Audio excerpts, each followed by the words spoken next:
Bismillahirrahmanirrahim. Assalamualaikum warahmatullahi wabarakatuh. Alhamdulillahirrabbilalamin. Puji dan syukur kita panjatkan kehadirat Allah Subhanahu wa Ta'ala, karena berkat nikmat sehatnya lah kita masih dapat melaksanakan pembelajaran ini. Pada kesempatan kali ini, Ibu kembali akan membahas mengenai materi prakarya dan kewirausahaan kelas 11, yaitu mengenai wirausaha kerajinan dari bahan limbah berbentuk bangun ruang untuk part yang keempat. Perhitungan titik impas BEP, usaha kerajinan dari bahan limbah berbentuk bangun ruang. BEP ialah titik impas di mana posisi jumlah pendapatan dan biaya pengeluaran sama atau seimbang, sehingga tidak mengalami keuntungan ataupun kerugian.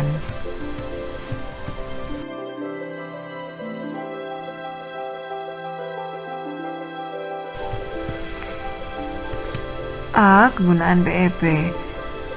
BEP dapat digunakan oleh usahawan untuk berbagai pengambilan keputusan, antara lain mengenai yang pertama, jumlah minimal produk yang harus terjual agar perusahaan tidak mengalami kerugian. Kemudian yang kedua, jumlah penjualan yang harus dipertahankan agar perusahaan tidak mengalami kerugian. Yang ketiga, besarnya penyimpanan penjualan berupa penurunan volume yang terjual agar perusahaan tidak menderita kerugian. Yang keempat, untuk mengetahui efek perubahan harga jual, biaya maupun volume penjualan terhadap laba yang diperoleh.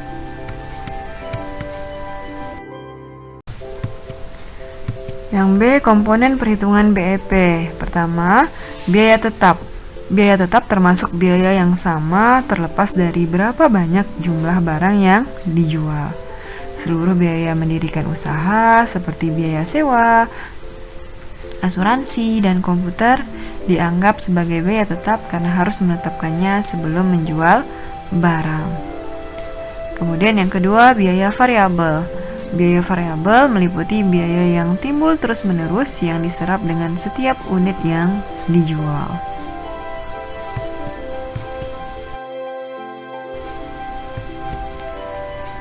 Rumus menghitung BEP. BEP sama dengan biaya tetap dibagi dengan harga jual per unit dikurang biaya variabel. Kalkulasi rumus ini akan memberitahu jumlah unit produk yang harus terjual agar mencapai titik impasnya. Pada titik tersebut sudah menutupi semua biaya yang terkait dengan memproduksi produk yang dihasilkan, biaya tetap dan biaya variabelnya.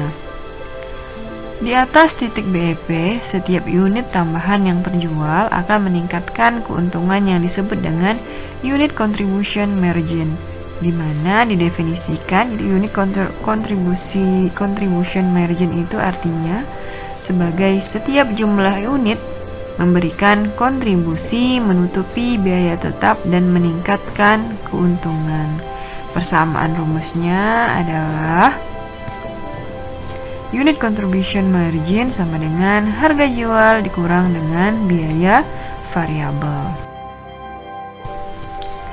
Yang ketiga, evaluasi BEP. Analisis BEP merupakan suatu analisis yang digunakan oleh manajer dalam mengambil sebuah keputusan. Analisis ini bertujuan untuk mengetahui kaitan antara biaya, volume penjualan, volume produksi yang nantinya untuk menentukan titik impas di mana perusahaan tidak mengalami kerugian maupun tidak mendapatkan keuntungan.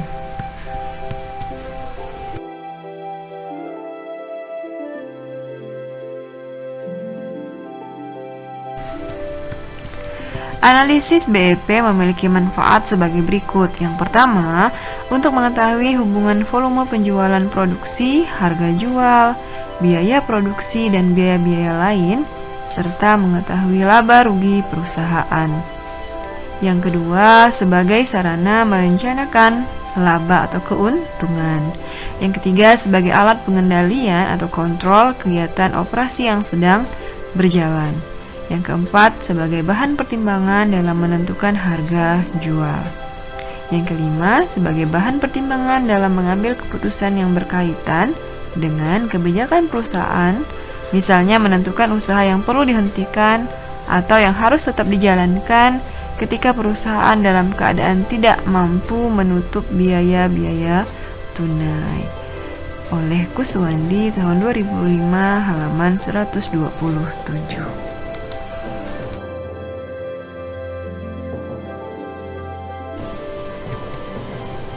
Semoga video kali ini bermanfaat.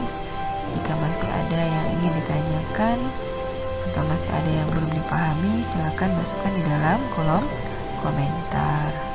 Terima kasih telah menyaksikan video ini.